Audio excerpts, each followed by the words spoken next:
Hello, friend.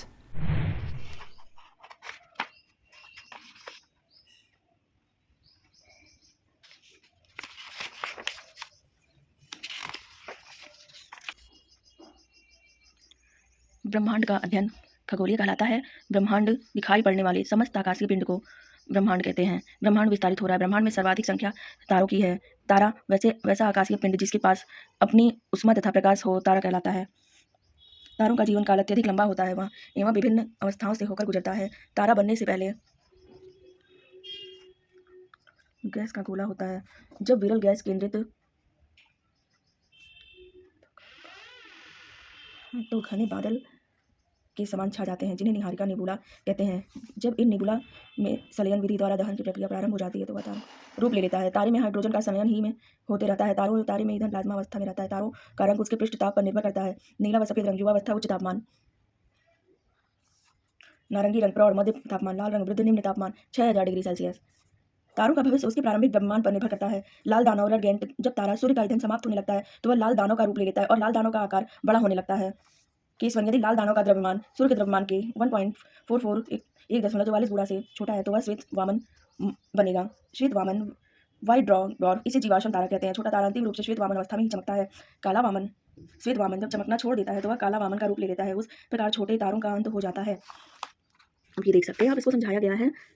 विरल gas, Niharika तारा, लाल दानव, फिर तारा से ये संलयन प्लाज्मा, और यहाँ है लाल दानव से श्वेत वामन, फिर श्वेत वामन से काला वामन बनता है। लाल दानव से अभिनव तारा, फिर न्यूट्रॉन, फिर ब्लैक होल, फिर न्यूट्रॉन से पल्सर क्वेसर। केस टू, यदि लाल दानव का द्रव्यमान सूर्य के द्रव्यमान के 1.44 गुणा से बड़ा है तो वह अभिनव तारा का रूप लेगा। अभिनव तारा, इसमें कार्बन जैसे हल्के पदार्थ लोहा जैसे भारी पदार्थ में परिवर्तित होने लगता है जिस कारण ये विस्फोट करने लगते हैं। अतः इसे विस्फोटक तारा कहते हैं। विस्फोट के बाद यह न्यूट्रॉन तारा का रूप ले लेता है। न्यूट्रॉन तारा विस्फोट के बाद बनता है। इसका घनत्व उच्च हो जाता है और आकार छोटा हो जाता है। न्यूट्रॉन तारों के सभी अंश न्यूट्रॉन के रूप में संगठित रहते हैं। पल्सरिया तारा चमकता और बुझता रहता है। इससे उच्च संख्या में विद्युत चुम्बकीय तरंगें निकलती हैं।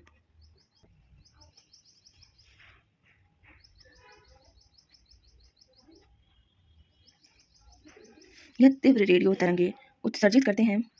क्वेसर, ये तारों की लगभग अंतिम अवस्था होती है। क्वेसर की यह क्षमता अति उच्च होती है। इसका घनत्व प्रकाश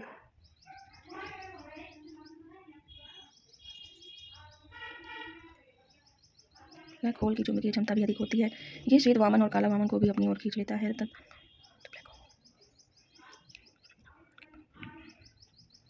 चौवालीस द्रव्यमान को संशोधित कर सकते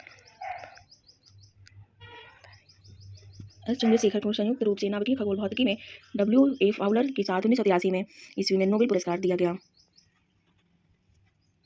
लाल दानव का आकार बहुत ही बड़ा हो जाता है। सूर्य जब लाल दानव का रूप लेगा तो वह अपने समीप के 4 ग्रहों को जला देगा। व्हाइट होल, यह एक परिकल्पना है जिससे यह मान लिया जाता है कि सभी प्रकाश एक ही बिंदु से आ रहे हैं। आकाशगंगा ब्रह्मांड में तारों की असंख्य समूह को गैलेक्सी। आकाशगंगा का आकार सर्पिलाकार स्पाइरल होता है। तारे इस सर्पिलाकार भुजा के किनारे पाया जाता है। जैसे तारों की आयु बढ़ती जाती वह आकाशगंगा के माध्यम में जाने लगता है। आकाशगंगा के माध्यम भाग को बल्ज कहते हैं। बल्ज में ब्लैक होल पाए जाते हैं। बल्ज में तारों की संख्या अधिक होती है। आकाशगंगा का निर्माण आज से 12 बिलियन वर्ष 12 × 10 पूर्व हुआ था। ब्रह्मांड में लगभग 100 अरब आकाशगंगा हैं और प्रत्येक गंगा में लगभग 100 अरब तारे हैं। हर्शेल ने 1805 ईस्वी में बताया कि पृथ्वी, सूर्य एवं अन्य ग्रह आकाशगंगा का एक अंश मात्र है। सुपर क्लस्टर 3 आकाश गंगाओं के समूह को सुपर क्लस्टर कहा जाता है। हम जिस सुपर क्लस्टर में रहते हैं उसमें भी 3 आकाश गंगाएं हैं, मंदाकिनी, देवयानी, NGC M33। देवयानी यह हमसे सबसे करीबी आकाशगंगा है। यह हमारी आकाशगंगा में 2.2 मिलियन प्रकाश वर्ष 2.2 × 10 प्रकाश वर्ष दूर है। दूसरा निकटतम आकाशगंगा NGC M33 है। सूर्य जिस आकाशगंगा में है उसे मंदाकिनी कहते हैं। देवयानी यूनिवर्स ब्रह्मांड मिलियन प्रकाश वर्ष, मंदाकिनी आकाशगंगा। मंदाकिनी हमारा अपना, सूर्य जिस आकाशगंगा में है उसे मंदाकिनी कहते हैं। इसे मिल्की वे दूतला भी कहते हैं। मंदाकिनी का आकार सर्पिलाकार है। स्पाइरल ओरियन नेबुला मंदाकिनी का सबसे शीतल और सबसे चमकीला क्षेत्र है। इसकी 3 गुण से नए तारे बाहरी भुजा पर रहते हैं तो सूर्य भी बाहरी भुजा पर रहता है। जब तारे लाल दानव की अवस्था में आ जाते हैं तो तारे मध्य वाली भुजा में चले जाते हैं। तारे जब अपनी अंतिम अवस्था में जाते हैं तो वह केंद्रीय भुजा में प्रवेश कर जाते हैं। मंदाकिनी के केंद्रीय भाग को बल्ज कहते हैं। बल्ज में ब्लैक होल पाए जाते हैं। ये ब्लैक होल वामन तथा काला वामन को भी खींच लेता है। अतः तारों का अंत ब्लैक होल में ही जाकर होता है। मंदाकिनी को सर्वप्रथम गैलीलियो ने देखा था। सूर्य अपनी मंदाकिनी का चक्कर एंटी क्लॉकवाइज लगाता है। सूर्य 250 किलोमीटर सी की चाल से मंदाकिनी का चक्कर लगाता है। उसे एक चक्कर पूरा करने में 25 करोड़ वर्ष लग जाते हैं। इसे ब्रह्मांड वर्ष भी कहा जाता है। सूर्य का सबसे करीबी तारा प्रोक्सीमा सेंचुरी है। तारामंडल, ग्रुप ऑफ स्टार सूर्य से दूरी पर स्थित तारों के समूह के कारण बनने वाली विशेष आकृति को तारामंडल कहते हैं। इसकी संख्या वर्तमान में 88 है। सेंट्रो तथा हाइड्रा सबसे प्रमुख तारामंडल है। सबसे बड़ा तारामंडल हाइड्रा है। ध्रुव तारा, पोलर स्टार, यह सदैव उत्तर दिशा में दिखता है क्योंकि ये पृथ्वी के उत्तरी ध्रुव पर होता है। यह लिटिल बियर तारा समूह का एक सदस्य है। प्राचीन काल में इसका प्रयोग दिशा ज्ञात करने में किया जाता था, अतः इसे दिशा सूर्य सूचक कहते हैं। साइरस, डे स्टार, यह सबसे चमकीला तारा, इसे ओरियन के माध्यम से खोजा जाता है। हैटर तारामंडल, ओरियन, यह शिकारी की तरह दिखता है, इसे मृग भी कहते हैं। इसके बीच में तारों की अधिक संख्या है, जिसके दक्षिण पश्चिम में साइरस तारा होता है, जैसा कि हम आपको पिक्चर्स में दिखाते हैं। पिक्चर्स में देख सकते हैं साइरस, ओरियन, हंटर, मृग।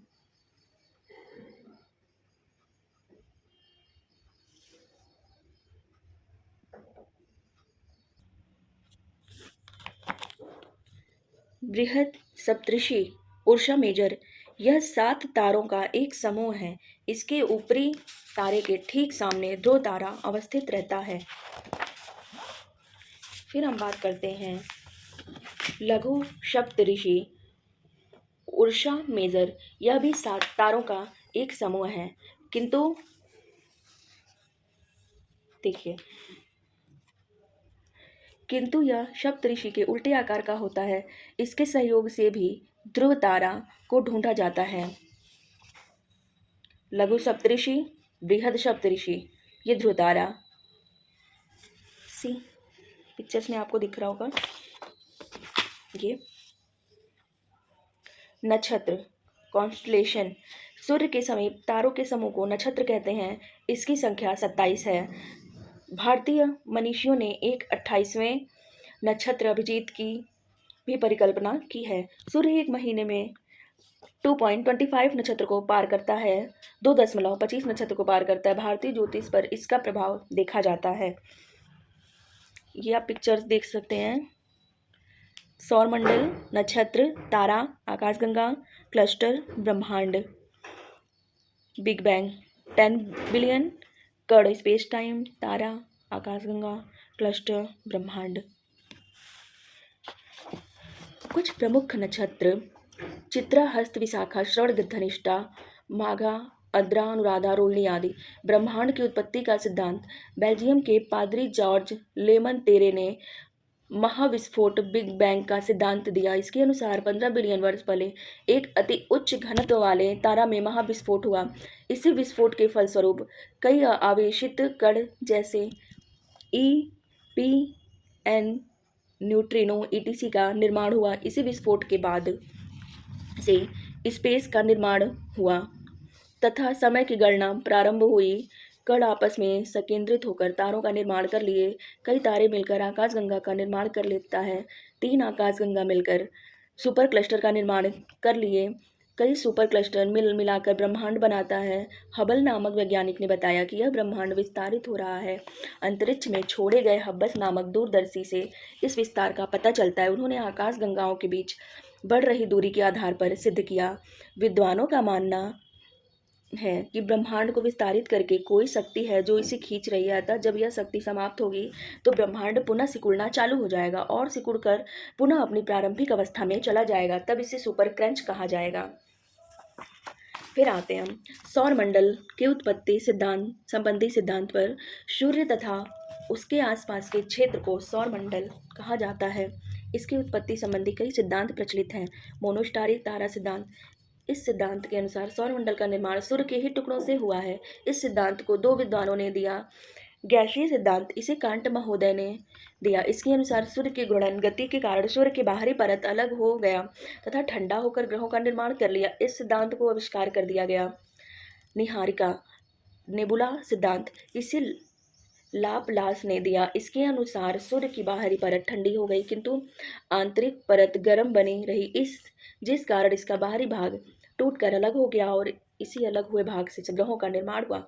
इन दोनों सिद्धांत को नकार दिया गया क्योंकि ग्रह की संरचना सूर्य की संरचना से भिन्न पाई गई। आप ये देख सकते हैं पिक्चर्स में, सन, ग्रह, कांट गैसीय, लाप्लास निहारिका, ये छोटे छोटे ग्रह हैं।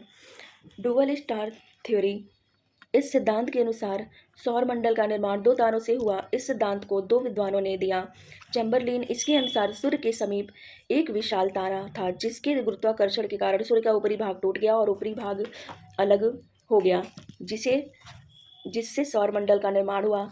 जिन्स, इसके अनुसार सूर्य के समीप एक बहुत बड़ा तारा था जिसका गुरुत्वाकर्षण के कारण सूर्य के ऊपरी भाग को अलग कर दिया। जब यह तारा सूर्य के समीप आया तो उसके बहुत बड़े भाग को सूर्य से अलग कर दिया गया, जिससे बड़े ग्रहों का निर्माण हुआ। इन दोनों ही सिद्धांत को नकार दिया गया क्योंकि ग्रहों की संरचना सूर्य से बिल्कुल ही भिन्न है। डबल स्टार, अब हम पढ़ेंगे डबल स्टार थ्योरी। इस सिद्धांत के अनुसार सौर मंडल का निर्माण सूर्य के अतिरिक्त दो तारों से हुआ। इस सिद्धांत को लिलिटन ने दिया। इनके अनुसार सूर्य के अतिरिक्त दो तारे थे जिसमें एक तारे में विस्फोट हो गया और सूर्य के गुरुत्वाकर्षण से वे सूर्य के समीप आ गए और उससे ग्रहों का निर्माण हुआ, जबकि दूसरा तारा ब्लैक होल में विलीन हो गया। इस सिद्धांत को मान्यता प्राप्त है। वर्तमान में ग्रह का स्वरूप उस विस्फोट तारा के समान है। सौर मंडल, सोलर सिस्टम, सूर्य तथा इसके आसपास के ग्रह, उपग्रह, क्षुद्र ग्रह, धूमकेतु, उल्काओं के संयुक्त समूह तथा आकाशीय पिंडों के समूह को सौरमंडल, सोलर सिस्टम कहते हैं। सौरमंडल प्रणाली की खोज कॉपरनिकस ने किया। सौरमंडल के केंद्र में सूर्य स्थित है। सौरमंडल में जनक तारा के रूप में सूर्य है। सौरमंडल के सभी पिंड सूर्य का चक्कर परवलयाकार मार्ग से लगाते हैं। सूर्य यह हमारा सबसे निकटतम तारा है। सूर्य सौरमंडल के बीच में स्थित है। सूर्य सौरमंडल का प्रधान होता है। सूर्य की आयु लगभग 15 अरब वर्ष है, जिसमें से वह 5 अरब वर्ष जी चुका है। यह हमारी आकाशगंगा मंदाकिनी मिल्की वे से लगभग 26,000 प्रकाश वर्ष की दूरी पर है। सूर्य हमारी आकाशगंगा के चारों ओर हेम्स की गति से परिक्रमा करता है। हमारी आकाशगंगा के केंद्र की परिक्रमा करने में सूर्य को लगभग 25 करोड़ वर्ष लगते हैं। इनका व्यास 13.92 लाख किलोमीटर है। सूर्य का प्रकाश पृथ्वी पर लगभग 8 मिनट 20 सेकंड में पहुंचता है। सूर्य के अंदर H का ही में संलयन होता है और ईंधन प्लाज्मा अवस्था में रहता है। सूर्य अपने अक्ष पर पूरब से पश्चिम की ओर घूमता है। सूर्य अपने अक्ष पर पूरब से पश्चिम की ओर घूमता है। इसकी घूर्णन अवधि भूमध्य रेखा के 25 पृथ्वी दिवस के बराबर है।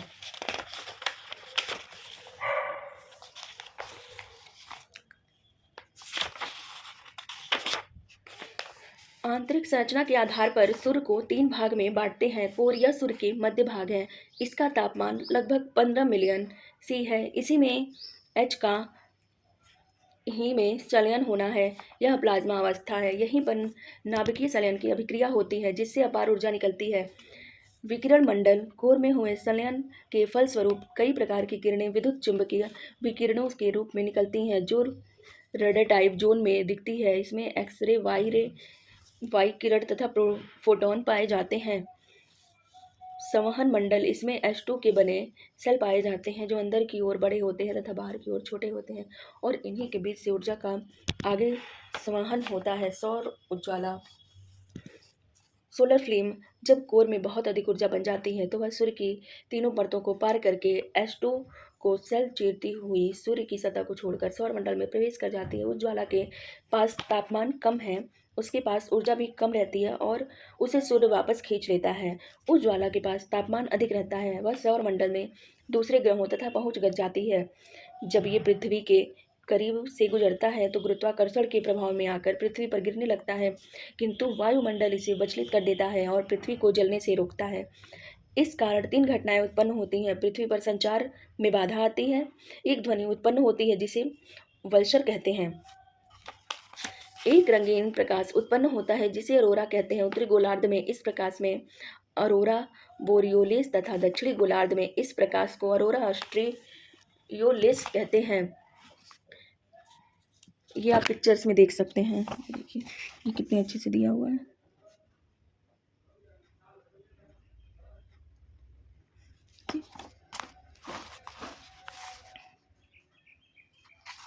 फिर हम पढ़ेंगे सौर कलंक, वह ज्वाला जिसका तापमान कम था और उसके पास ऊर्जा भी कम थी, जिसे सूर्य गुरुत्वाकर्षण के कारण वापस खींच लेता है। यह 2 सेल के बीच के खाली जगह से अंदर प्रवेश करता है। इसका तापमान 4000 डिग्री सेल्सियस होता है, जबकि सौर ज्वाला का तापमान 6000 डिग्री सेल्सियस होता है। अतः इसका तापमान अपेक्षाकृत कम होता है और अतः यह एक धब्बा के समान दिखता है, जिसे सौर कलंक कहते हैं, तथा गर्म एवं प्रकाशित भाग को फूला फूला कहते हैं। प्रकाश मंडल में पाए जाने वाले सौर कलंक में काले केंद्र को अम्बरा कहते हैं तथा उसके चारों ओर हल्के रंग का क्षेत्र होता है, जिसे पुनम्बरा कहते हैं। सौर कलंक की खोज गैलीलियो ने किया था। सौर कलंक चक्र सौर ज्वाला सूर्य के विषुवत रेखा 0 डिग्री सेल्सियस से 40 डिग्री सेल्सियस अक्षांश 2 दिशा तक जाता है, इसे जाने में 5.5 वर्ष तथा आने में भी 5.5 वर्ष लगते हैं, तथा अतः एक सन स्पॉट साइकिल 11 वर्ष का होता है। 2013 में 23 साइकिल पूरा हुआ था। वर्तमान में 24 साइकिल चल रहा है। एक साइकिल में 11 ईयर में 100 सोलर इवेंट होते हैं। मैग्नेटिक आर्क, चुंबकीय चाप, जब सनस्पॉट बनता है तो वहाँ की चुंबकीय क्षमता बढ़ जाती है। इन चुंबकीय किरणों को ध्रुव अपनी ओर खींच लेता है, जिसे मैग्नेटिक आर्क कहते हैं।